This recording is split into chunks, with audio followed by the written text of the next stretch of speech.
کہ جی ہم نے اسے مارا ہے تو یہ ہماری ذمہ داری ہے, ہم لیتے ہیں اس کی ذمہ داری, جس طرح میجر جنرل ثناء اللہ نیازی صاحب اور ان کے دیگر جو ساتھی تھے اس کے بعد مختلف واقعات کی انہوں نے ذمہ داری لی. اور یہ ایک پرسپشن بڑا بھیانک جو سامنے آ رہا تھا کہ اسٹیٹ اس وقت کس پوزیشن میں ہے, آپ کون سی پوزیشن میں ایسے لوگوں سے بات کرنے جا رہے ہیں جو دھڑا دھڑ آپ پر وار کر رہے ہیں, حملہ کر رہے ہیں, آپ کو شہید کر رہے ہیں اور برملا اس کی ذمہ داری بھی قبول کر رہے ہیں. تو آج چودھری نثار صاحب نے جو بات کی, مزید میرا خیال ہے بلوچ صاحب کو پتا ہوگی کہ یہ 3 روز میں تبدیلی کیوں آئی. 3 روز میں تبدیلی کیا ہوئی ہے؟ اگر دیکھیں نا, بیوی نے سب سے اس سے پہلے یہ بات کرنے کی کوشش کی کہ فلان ہوا اور فلان ہوا, بچے نے اپنی جان دی اور وغیرہ دیا. نہیں وغیرہ نہیں, اس بچے نے اپنی جان دی ہے. نہیں بچے وغیرہ نہیں ہے بلوچ صاحب, اس بچے نے جان دی ہے. آپ کی اردو زیادہ بہتر ہے, میں نے کہا کہ اس کے علاوہ بھی اور کوشش کرتے ہیں. آپ بلوچ ہیں, آپ دونوں بلوچ ہیں. آپ کے شو میں کوشش کرتے ہیں اردو پالش کر لیں. پہلے سے تیاری کر کے آتی ہے ہم.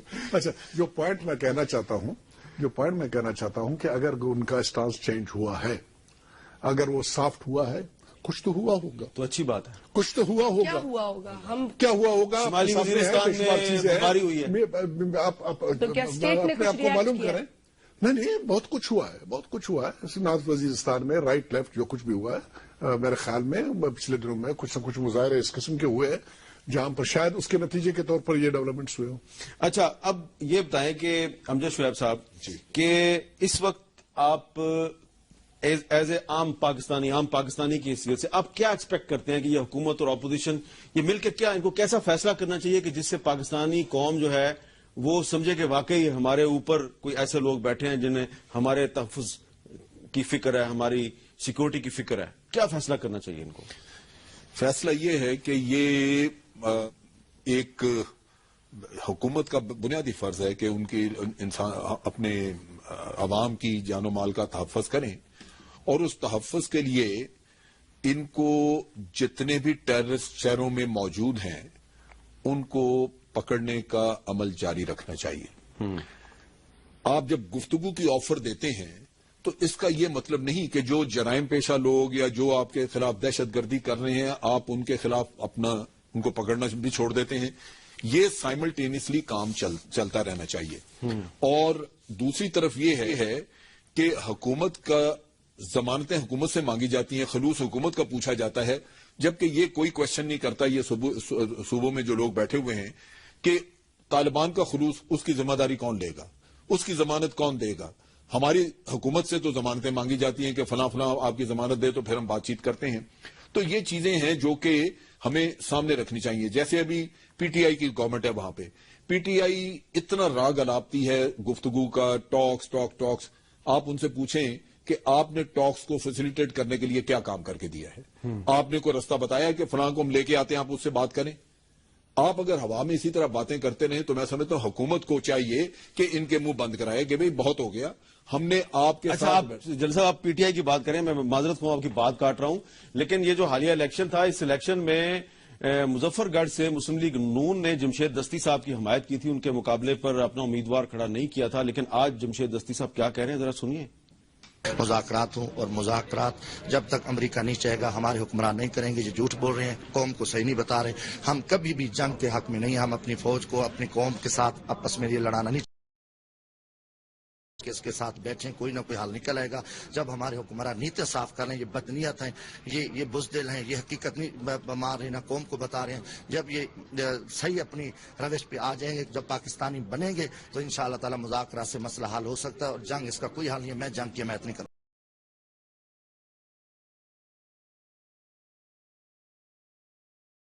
ہے وہ over a period of time انشاءاللہ میچور اپ ہو جائے گا, بڑی چیزیں ان کے سمجھ آ جائیں گی.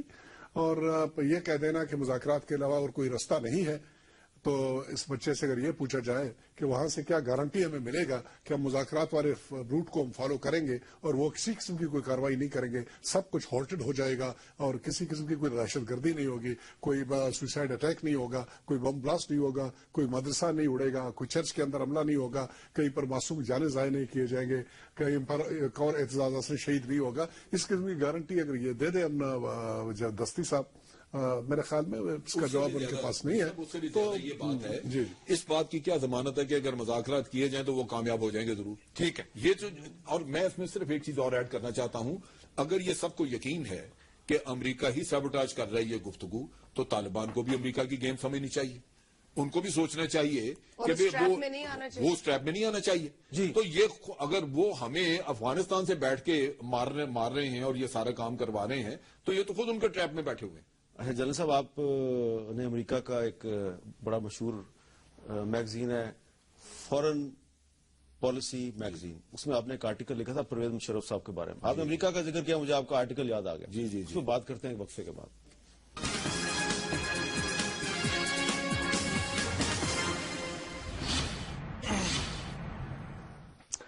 وقفے سے پہلے میں نے ذکر کیا جنرل امجد شعیب صاحب نے ایک امریکی میگزین ہے فورن پالیسی میگزین، اس میں ستمبر 2009 میں انہوں نے ایک آرٹیکل لکھا تھا۔ اس آرٹیکل میں کیا لکھا تھا وہ میں آپ کو بعد میں بتاتا ہوں، لیکن پہلے میں آپ کو پرویز مشرف صاحب کی کتاب ضرور دکھانا چاہتا ہوں، یہ جس میں اس کا ٹائٹل ہے سب سے پہلے پاکستان۔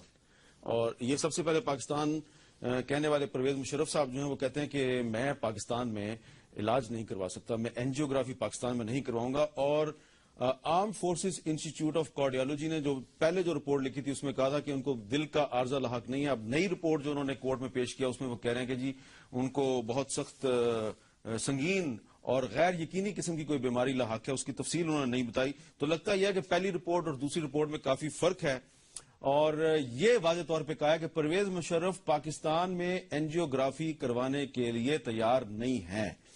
سب سے پہلے پاکستان کا نعرہ لگانے والے پرویز مشرف صاحب جب 2008 میں پاکستان سے جانے والے تھے اس وقت بھی وہ یہ کہتے تھے سب سے پہلے پاکستان، اور کہتے تھے کہ یہ جو میڈیا کے لوگ کہتے ہیں کہ جہاز کھڑا ہے اور مشرف پاکستان سے جانے والا ہے، یہ جھوٹ بولتے ہیں۔ ذرا سنیے انہوں نے 2008 میں میڈیا کے بارے میں کیا کہا تھا۔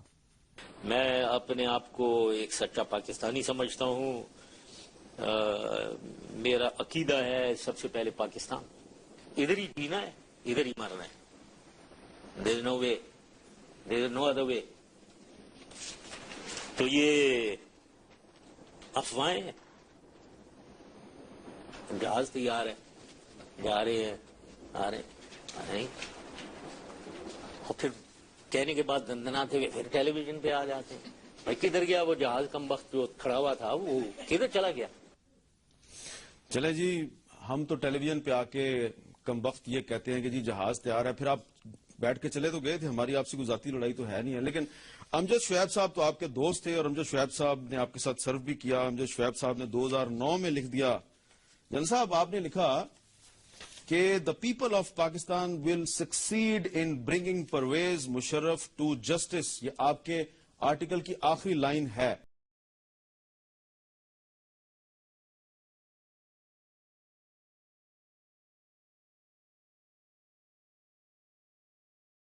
پرویز مشرف کو اے ایف آئی سے نکال کے کورٹ میں پیش کرے، اتنے تو ابھی تک پیپل آف پاکستان سٹرونگ نہیں ہوئے۔ دیکھیں، یہ میر صاحب پہلے تو میں جو لائن لکھی میں اس کی وضاحت کر دوں، یہ میرا اپنا عقیدہ ہے، اور میں یہ کہوں گا کہ اگر میرا اپنا سگا بھائی یا بیٹا بھی آئین کی پاسداری نہ کرے تو میں اس کا ساتھ نہیں دینا چاہوں گا، کیونکہ اگر ملک ہے تو آپ سب ہیں، اور آئین ایک مقدس چیز ہے۔ آپ کو یاد ہوگا کہ 2009 میں یہ آرٹیکل سپٹمبر میں لکھا گیا، لیکن اس سے پہلے چیف جسٹس آف پاکستان کی سربراہی میں بینچ نے یہ کیس سنا تھا، اور اس میں انہوں نے یہ فیصلہ دے دیا تھا کہ بعد نظر میں یہ نظر آتا ہے، بعد نظر میں یہ پتہ چلتا ہے کہ آئین کو وائلیٹ کیا گیا اور جنرل مشرف اس کے ذمہ دار تھے۔ اب چیز یہ ہے کہ اگر چیف جسٹس یا سپریم کورٹ آف پاکستان اس چیز کو کہہ دیتا ہے تو آپ 10 ٹریبیونل نیچے بنا دیں، یہ ایک مسلمہ بات ہے کہ اب اس کے خلاف فیصلہ نہیں ہو سکتا۔ آج آپ بتائیں کہ پرویز مشرف صاحب کورٹ میں آئیں گے یا نہیں آئیں گے؟ میرا اپنا خیال ہے کہ آئیں گے، اور ان کو آنا چاہیے۔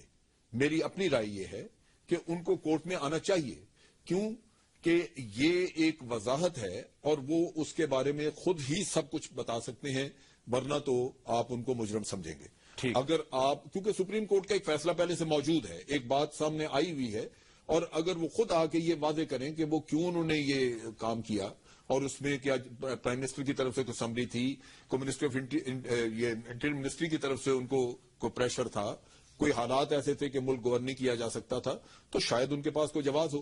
لیکن اگر وہ خود کورٹ میں نہیں آئیں گے تو پھر میں سمجھتا ہوں کہ سپریم کورٹ کی ججمنٹ جو اس وقت کی ہے وہ بہت حد تک لازمی ہے۔ شازیہ امبری صاحبہ، آپ کیا یہ نہیں سمجھتی کہ پرویز مشرف کے ٹرائل پہ تمام بڑی پارٹیز کا ایک بڑا سیاسی اتفاق رہا تھا، تمام پروونشل گورنمنٹس جو ہیں وہ اس کی حمایت کر رہی تھی، لیکن اب آہستہ آہستہ حکومت کچھ کمزوری دکھا رہی ہے؟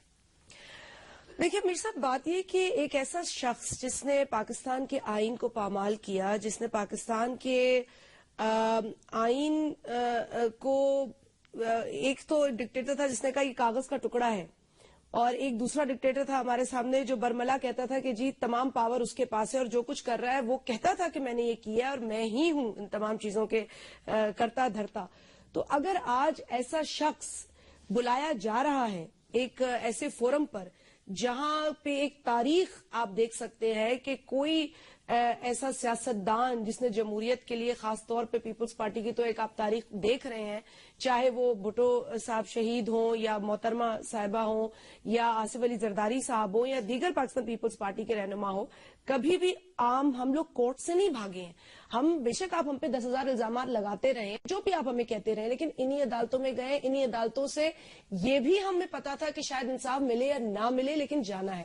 تو آج ایک شخص کو اس کے اپنے ایکٹس کے اوپر بلایا جا رہا ہے، اب وہ کبھی کسی ادارے کے پیچھے چھپ رہے ہیں، کبھی وہ ملک کے پیچھے چھپ رہے ہیں، کبھی وہ اس ملک کے قانون کے پیچھے چھپ رہے ہیں، لیکن اب لوگ پوچھ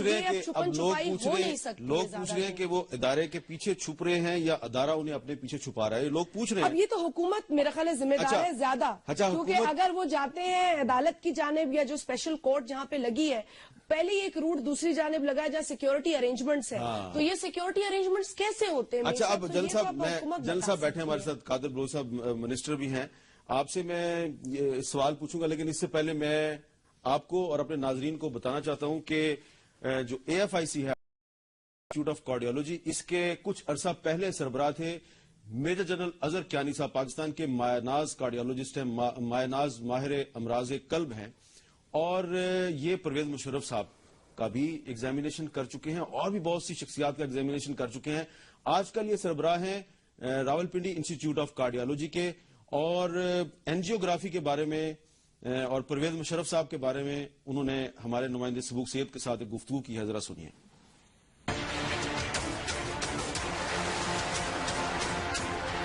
arm forces institute of cardiology کے میڈیکل بورڈ نے خصوصی عدالت میں پیش کی گئی رپورٹ میں کہا ہے کہ پیچیدہ اور غیر متوقع بیماری والے سابق آمر پرویز مشرف کو اینجیوگرافی کی فوری ضرورت ہے، ورنہ دباؤ کی وجہ سے سابق کمانڈر کو دل کا جان لیوا دورہ پڑ سکتا ہے۔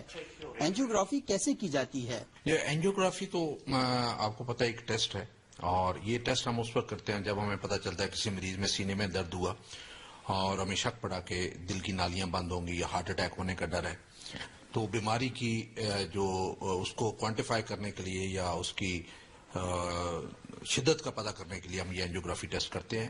رپورٹ کے مطابق اینجیوگرافی کی ملک میں بہترین سہولیات میسر ہیں، تاہم کسی پیچیدگی کی صورت میں درکار جدید ترین آلات کی کمی ہے۔ ڈاکٹر اظہر کیانی کہتے ہیں کہ اینجیوگرافی اور اینجیوپلاسٹی میں رسک کی شرح انتہائی کم ہے۔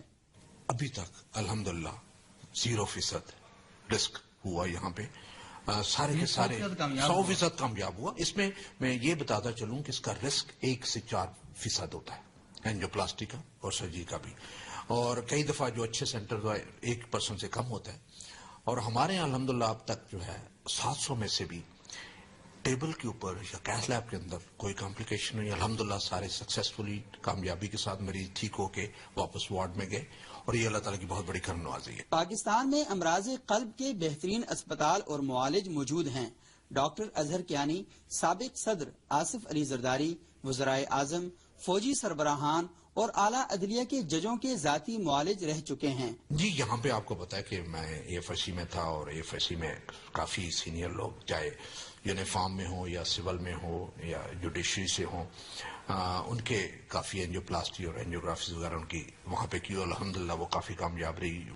ان کا کہنا ہے کہ علاج کرانا مریض کی اپنی مرضی پر منحصر ہے، تاہم اگر پرویز مشرف کی جانب سے انہیں علاج کا کہا گیا تو وہ تیار ہیں۔ وائی ناٹ جی، ان کی اینجیوگرافی کرنا چاہوں گا۔ ماشاءاللہ ابھی بھی جو داخل ہیں وہ ایک اچھے ادارے میں AFIC میں داخل ہے، اور AFIC کی اپنی ایک ریپوٹیشن ہے، میں بھی اسی ادارے کو کمانڈ کرتا رہا ہوں، اور وہاں پہ جو پروفیشنلز ہیں ماشاءاللہ بڑے کمپیٹنٹ پروفیشنلز ہیں. راولپنڈی انسٹیٹیوٹ آف کارڈیالوجی اور arm forces institute of cardiology کے معالجین سے عوام کے علاوہ اہم شخصیات بھی علاج کراتی ہیں. سابق صدر پرویز مشرف بھی اگر چاہیں تو یہاں پر آ کر اپنا انجیوگرافی اور انجیوپلاسٹی کرا سکتے ہیں. کیمرامین عبدالسلام سمرو کے ساتھ سبوق سید، کیپٹل ٹاک، راولپنڈی.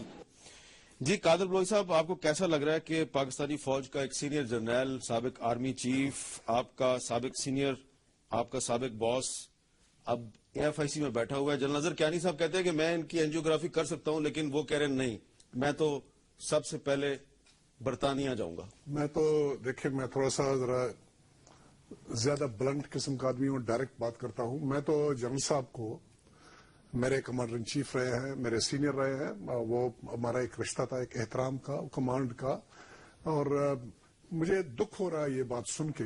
میں تو اس کو مجرم گردانتا ہوں اس بات کے لیے کہ پاکستان پورے فوج اور پورے فوج کے جتنے بھی لوگ تھے کمانڈر ان چیف سے نیچے تک، جس کے کمانڈ کے دوران یہ انسٹیٹیوٹ بنایا گیا تھا ان کو ٹریٹ کرنے کے لیے، جہاں پر وہ چاہتے تھے کہ ہر ایک کا علاج یہاں پر کرایا جائے.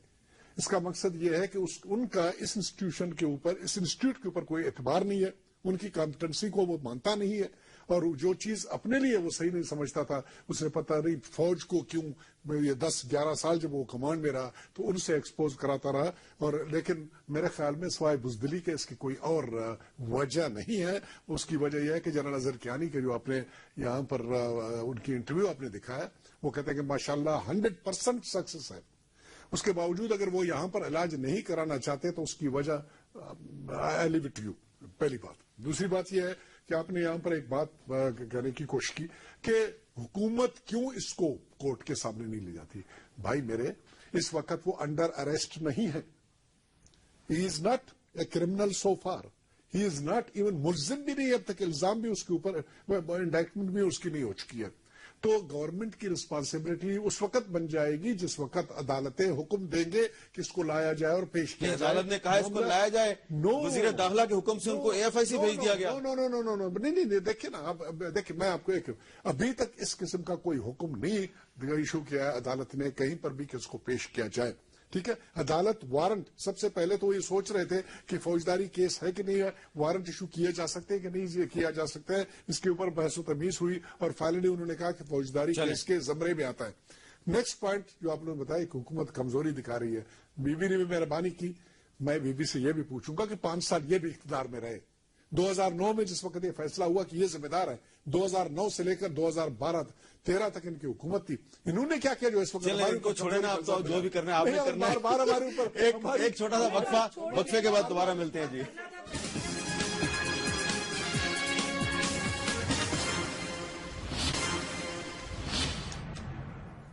وقفے سے پہلے بات ہو رہی تھی سابق صدر جنرل پرویز مشرف کے ٹرائل کی. اس ٹرائل کے حوالے سے ایک بڑی دلچسپ ایک ریئلٹی ہے جو ہم آپ کی خدمت میں آج لانا چاہ رہے ہیں، آپ کے ساتھ شیئر کرنا چاہ رہے ہیں کہ شریف الدین پیرزادہ صاحب جو ہیں وہ پاکستان کے سابق وزیر قانون، سابق اٹارنی جنرل، اس کیس میں مشرف صاحب کا عدالت میں دفاع کر رہے ہیں. لیکن کچھ ہی مہینے پہلے جب اس کیس کی انکوائری کر رہی تھی FIA، تو FIA نے جسٹس ریٹائرڈ ملک عبدالقیوم اور شریف الدین پیرزادہ صاحب کے بیانات لیے تھے CRPC کی سیکشن 161 کے تحت، 161 کے تحت. تو ملک قیوم صاحب نے جو FIA کو بیان دیا تھا اس میں کہا تھا کہ جسٹس ریٹائرڈ ملک قیوم نے بطور اٹارنی جنرل پرویز مشرف کو ایمرجنسی نافذ کرنے کا کبھی مشورہ نہیں دیا، نہ ہی مشرف نے کبھی اس سلسلے میں ان سے مشورہ طلب کیا. اقتدار کے ایوانوں میں یہ سمجھا جا رہا تھا کہ پرویز مشرف کو ایمرجنسی نافذ کرنے کا مشورہ سابق اٹارنی جنرل شریف الدین پیرزادہ نے دیا. تو ملک قیوم صاحب نے اپنے سٹیٹمنٹ میں یہ کہا کہ یہ جو پرویز مشرف صاحب نے ایمرجنسی لگائی تو یہ شریف الدین پیرزادہ صاحب نے لگوائی. جب FIA والوں نے شریف الدین پیرزادہ کے ساتھ بیان ریکارڈ کیا تو پیرزادہ صاحب نے کیا کہا؟ انہوں نے کہا چیف ایگزیکٹو کے مشیر کی حیثیت سے 3 نومبر 2007 کی ایمرجنسی میں میرا کوئی کردار نہ تھا. پرویز مشرف نے مجھ سے کوئی تحریری مشورہ طلب نہ کیا، نہ ہی اس سلسلے میں میرے ساتھ کوئی زبانی کلامی یا ٹیلی فون پر بات ہوئی. تو شریف الدین پیرزادہ صاحب نے اپنے آپ کو بالکل بے گناہ ثابت کر دیا. اب امجد شعیب صاحب یہ بتائیے کہ نہ تو اٹارنی جنرل ملک قیوم صاحب مانے، نہ ہی جو ایڈوائزر تھے اس وقت چیف ایگزیکٹو کے شریف الدین پیرزادہ صاحب وہ مانے، کوئی یہی 2 آدمی تھے جو اس کو مشورہ دے سکتے تھے. دونوں کہہ رہے ہیں ہم نے کوئی مشورہ نہیں دیا. لیکن اب کورٹ میں وہ کہہ رہے ہیں جی کہ جن لوگ باقی لوگوں نے مشورہ دیا تھا ان کا بھی ٹرائل کریں. دیکھیں میر صاحب، لازمی بات ہے کہ یہ ایک قانونی نقطہ تھا اور اس میں قانون دانوں نے ہی مشورہ دیا ہوگا. اگر آج قانون دان جھوٹ بولنا شروع کر دیں تو آپ ان کا کیا کر سکتے ہیں. لازماً اس وقت ایک آپ کے لا منسٹر تھے، آپ کی منسٹری تھی، اور ان کے ہاتھ سے لازماً یہ ڈاکومنٹس گزری ہوں گی. میں سمجھتا ہوں ایف آئی اے نے بھی صحیح تحقیقات نہیں کی. پہلے تو اس کے جواز ڈھونڈتے کہ یہ ایمرجنسی وغیرہ لگانے کن کی ریکمنڈیشن پہ آئی. جہاں تک میرا علم ہے لازماً اس وقت کے پرائم منسٹر نے ایک سمری موو کی تھی جس میں انہوں نے لکھا کہ یہ حالات ہمارے قابو سے باہر ہیں اور ہم حکومت نہیں چلا سک رہے. اسی طرح مجھے یہ بھی انفارمیشن ہے کہ انٹیریئر منسٹری سے ایک لیٹر گیا تھا جو کہ سیکرٹری انٹیریئر نے لکھا تھا کہ ہمیں ہمارے آئی جی کو اور مختلف لوگوں کو بلا کے کورٹ میں جب ذلیل کیا جاتا ہے تو ان کا مورال ڈاؤن ہے اور ہم اب کنٹرول نہیں کر سکتے سچویشن کو. اگر اس طرح کے حالات تھے تو لازماً کچھ لوگ تھے جنہوں نے ریکمینڈ کیا اور کچھ لوگوں نے آ کے ایسی صورت پیش کی کہ اب وہ بے بس ہیں اور ایمرجنسی کے علاوہ کوئی حل نہیں ہے. ٹھیک ہے. تو میرا خیال یہ ہے کہ ایف آئی اے کو اگر ہم واقعی چاہتے ہیں کہ معاملے کی جڑ تک پہنچیں اور بیٹرز کو بھی سامنے لے کے آئیں تو ایف آئی اے کو پھر ایک بڑی بامقصد تحقیقات کرنی چاہیے تھی. اس کے اوپر میں ایک اور بات جو کرنا چاہوں گا، میں نے آپ سے یہی کہا کہ میں کانسٹیٹیوشن کی ہر طرح کی وائلیشن پرٹیکولرلی آرٹیکل 6 سے ریلیٹڈ جو ہے میں اس کو لازماً کنڈون نہیں کرتا. اس صورت میں جسٹس ارشاد حسن خان نے جبکہ خود اس کو اختیار نہیں تھا، جنرل مشرف کو کیسے اختیار دے دیا کہ آپ امینڈ کر دیں اپنا کانسٹیٹیوشن. اچھا قادر بلوچ صاحب، یہ آپ کے ساتھ میجر تھے 71 کی وار میں، آپ دونوں ایک ہی مورچے میں تھے، آپ لیفٹیننٹ تھے، یہ آپ کے میجر تھے. آج آپ ان کی رائے سے اتفاق کرتے ہیں کہ 99 سے ٹرائل شروع ہونا چاہیے؟ دیکھیں جی، میں تو کہتا ہوں 99 نہیں 1958 سے ایک میرے خیال میں ٹروتھ اینڈ ریکنسیلیشن کمیشن بٹھائے. 98 سے اس کے بعد جتنے بھی مارشل لاز لگ چکے ہیں اس کے بارے میں کنڈمنیشن آنا چاہیے. جو مرے ہیں، جو زندہ ہے، everybody should be taken task. لیکن قانونی کباہتیں ہیں، مشکلات ہیں 99 سے شروع کرنے کے لیے کہ انڈیمنیفیکیشن آ چکی ہے پارلیمنٹ کے ذریعے سے، اور وہ جو 99 کی ٹیک اوور تھی اس کو انہوں نے لیگلائز کیا ہے. اب اگر وہاں سے شروع کرنا ہے تو اس کو دوبارہ پرابیبلی مجھے پتا نہیں ہے لیکن دوبارہ پارلیمنٹ میں لے جانے کی ضرورت پڑے گی اور اس ڈیسیژن کو ریورس کرنا پڑے گا. اور اس کے بعد پھر عدالت میں یہ چیز لے جائی جا سکے گی. چھوٹا جواب دیں کہ اگر پارلیمنٹ میں یہ قرارداد آتی ہے کہ ٹرائل 99 سے ہونا چاہیے، پیپلز پارٹی نون لیگ کی حمایت کرے گی؟ دیکھیں میں صرف ایک بات میر صاحب پہلے کہہ دوں کہ دیکھیں قباہتیں اور مشکلات تو پہلے بھی تھی، لیکن نواز شریف صاحب نے یہ فرمایا تھا کہ جی اس وقت جو 12 اکتوبر کو جو کچھ مشرف نے کیا اس کو نتیجہ ملے گا، اور یہ نواز شریف صاحب نے اپنی ذمہ داری سمجھا. ہم نے تو کچھ کیا نہیں کیا، تیسری مرتبہ آج پرائم منسٹر بیٹھے ہیں، مضبوط حکومت ہے ان کی. پیپلز پارٹی تو کہہ رہی ہے کہ آپ ہر وہ کام جو آئین کے مطابق ہوگا آپ آگے بڑھیں، ہم آپ کے ساتھ ہیں. اب آپ کر کے تو کچھ دکھائیں نا. اب آپ کر کے تو کچھ دکھائیں نا. میرا وقت ختم ہو گیا جنرل صاحب، وقت ختم ہو گیا. شازیہ مری صاحبہ نے آخر میں کہا ہے کہ آپ کچھ کر کے تو دکھائیں، ہم آپ کے ساتھ ہیں. اس میں صرف ایک چیز ایڈ کرنا چاہتا ہوں. اگر جنرل قادر جیسے کہہ رہے ہیں وہ پرانے مردے وہ تو سارے دنیا سے رخصت ہو چکے، یہ دونوں وائلیشنز جو ہیں یہ ایک ہی شخص سے متعلق ہیں جو آج زندہ ہے اور وہ سارے کیریکٹر وہاں پہ موجود ہیں. ٹھیک. اس کا آپ نے خود وعدے کیے ہیں، آپ نے خود وعدے کیے ہیں، آپ نے کہا ہے، آپ نے تقاریر کی ہے، آپ کریں. ٹھیک ہے، بہت بہت شکریہ آپ تینوں کا. اور شازیہ مری صاحبہ نے جنرل قادر بلوچ صاحب سے کہا ہے کہ آپ کچھ کرنے والے بنے، ہم آپ کے ساتھ ہیں. مجھے دیجیے اجازت، اللہ حافظ.